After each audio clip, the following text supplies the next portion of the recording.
Harry Potter and the Chamber of Secrets by J.K. Rowling. Chapter 1, The Worst Birthday. Not for the first time, an argument had broken out over breakfast at number 4, Private Drive. Mr. Van Dursley has been woken in the early hours of the morning by a loud hooting noise from his nephew Harry's room. "Third time this week!" he roared across the table. "If you can't control that owl, it will have to go." Harry tried yet again to explain. "She's bored," he said. "She's used to flying around outside. If I could just let her out at night." "Do I look stupid?" snarled Uncle Vernon, a bit of fried egg dangling from his bushy mustache. "I know what will happen if that owl is left out." He exchanged dark looks with his wife, Petunia.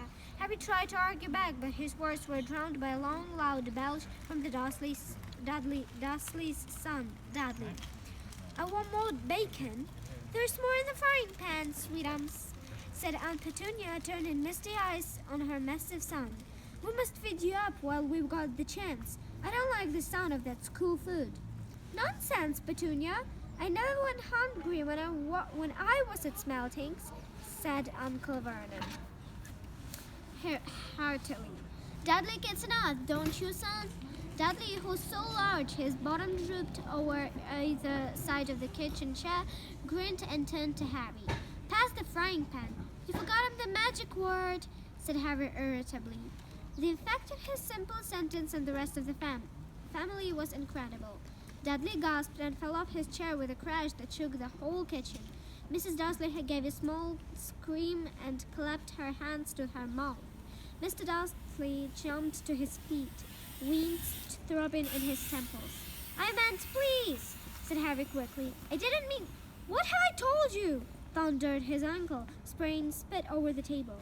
"About saying the M word in our house." "But how dare you threaten Dudley?" roared Uncle Vernon, pounding on the table with his fist. I warned you, I will not tolerate mention of your abnormality under this roof." Harry stared from his purple-faced uncle to his pale aunt, who was trying to heave Dudley to his feet. "All right," said Harry, "all right." Uncle Vernon sat back down, breathing like a winded rhinoceros and watching Harry closely out of the corners of his small, sharp eyes. Ever since Harry had come home from the summer holidays, Uncle Vernon had been treating him like a bomb that might go off any moment, because Harry wasn't a normal boy. As a matter of fact, he was as not normal as it possibly to be. Harry Potter was a wizard fresh from his first year at Hogwarts School of Witchcraft and Wizardry. And if the Dursleys were not happy to have him back for the holidays, it was nothing to how Harry felt. He missed Hogwarts so much. It was like having a constant stomachache. He missed the castle with its secret passageways and ghosts, his lesson, though perhaps not Snape, the potion master, the post arriving by owl, eating banquets in the Great Hall, sleeping in his four-poster bed in the Tower dormitory, visiting the gamekeeper Hagrid in his cabin in the grounds next to the Forbidden Forest, and especially Quidditch, the most popular sport in the Wizarding world. 6 tall goal posts, 4 flying balls, and 14 players and broomsticks. All Harry's spellbooks, his wand, robes, cauldron, and top-of-the-range Nimbus 2000 broomstick had been locked in a cupboard under the stairs by Uncle Vernon the instant Harry had come home. What did the Dursleys care if Harry lost his place in the house Quidditch team because he hadn't practiced all summer? What if it to the Dursleys if Harry went back to school without any of his homework done? The Dursleys were what wizards called muggles, not a drop of magical blood in their veins. And as far as they were concerned, having a wizarding family was a matter of deepest shame. Uncle Vernon had even padlocked Harry's owl, Hedwig, inside her cage to stop her carrying messages to anyone in the wizarding world. Harry looked nothing like the rest of the family. Uncle Vernon was large and necklaced with an enormous black mustache, and Aunt Petunia was horse-faced and bony. Dudley was blonde, pink, and porky. Harry, on the other hand, was small and skinny, with brilliant green eyes and jet black hair that was always untidy. He wore round glasses, and on his forehead was a thin, lightning-shaped scar. It was this scar that made Harry so particularly unusual, even for a wizard. This scar was the only hint of Harry's very mysterious past, of the reason he had been left on the Dursleys' doorstep 11 years before. At the age of 1, Harry had someone survive to curse from the greatest dark sorcerer of all time, Lord Voldemort, whose name most witches and wizards still feared to speak. Harry's parents had died in the Voldemort's attack, but Harry had escaped in with his lightning scar, and somehow nobody understood why Voldemort's powers had been destroyed the instant he has failed to kill Harry.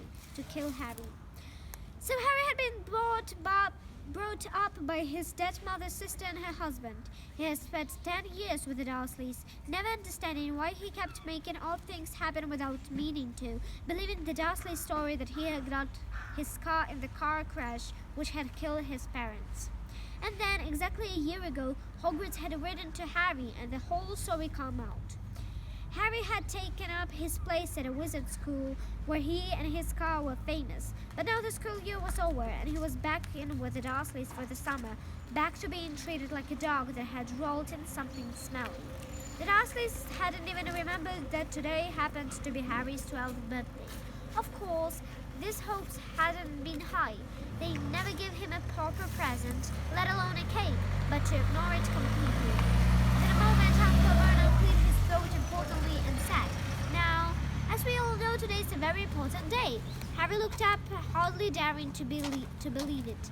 "This will be the day I'll make the biggest deal of my career," said Uncle Vernon. Harry went back to his toast. Of course, he thought bitterly. Uncle Vernon was talking about the stupid dinner party. He'd been talking of nothing else for a fortnight. Some rich builders and his wife were coming to dinner, and Uncle Vernon was hoping to get a huge order from him. Uncle Vernon's company made drills. "I think we should run through the schedule one more time," said Uncle Vernon. "We should all be in position at 8 o'clock. Petunia, you will be in the lawn," said Aunt Petunia promptly, waiting to welcome them graciously to our home. "Good, good. And Dudley?"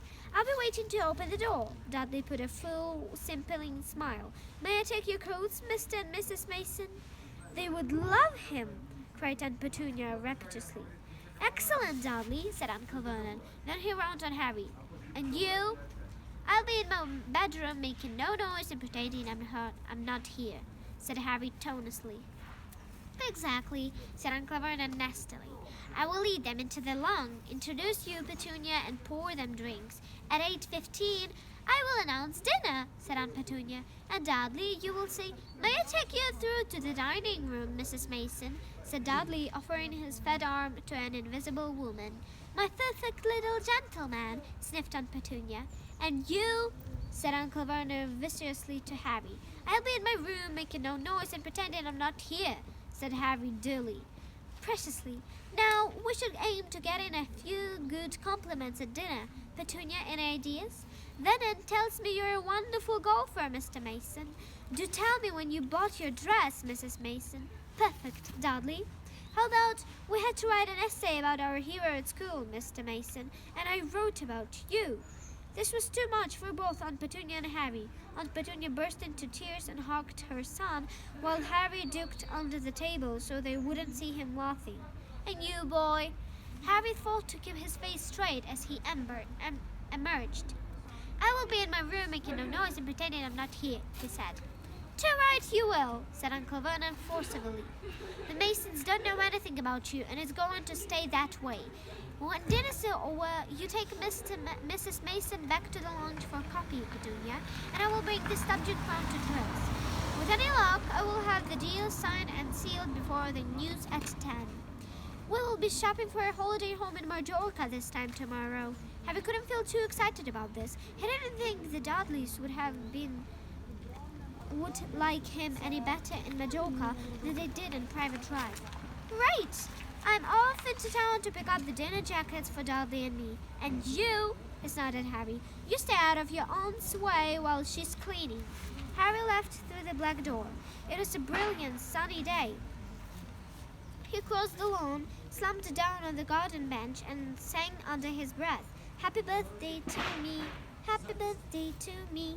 No cards and no presents, and he would be spending this evening pretending not to exist. He gazed miserably into the hedge. He had never felt so lonely, more than anything else at Hogwarts, more even than playing Quidditch. Harry missed his best friends, Ron Weasley and Hermione Granger.